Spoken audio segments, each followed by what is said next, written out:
Sa huling datos ng Philippine Statistics Authority o PSA noong 2022, 17.5% ng mga Pilipinang edad 15 hanggang 49 ang nakaranas ng pang-aabuso sa loob ng kanilang bahay. Nangunguna sa mga kasong ito ang emotional violence, sumunod ang sexual violence, at pangatlo naman ang physical violence. Ayon naman sa datos ng Philippine National Police o PNP, umabot na sa mahigit 8,000 ang mga kaso ng physical injuries kung saan sinaktan ang babae ng kanilang kasalukuyang partner. Dagdag pa ng Philippine National Police Women and Children Protection Center o PNP-WCPC, mula 164 reported cases na natanggap ng kanilang opisina tungkol sa pang-aabuso sa mga kababaihan sa loob ng kanilang tahanan noong 2022.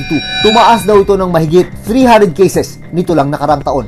What is domestic violence? Domestic violence is a serious social issue involving abusing behavior by one partner against another within an intimate relationship. Domestic violence is not just a private issue but a profound violation of human rights that demands urgent and collective actions. Moreover, blaming victims due to stress or cultural norms perpetuates injustice. Accountability must be enforced through laws that impose strict penalties on offenders and provide accessible support systems for survivors, including shelters, counseling, and legal assistance.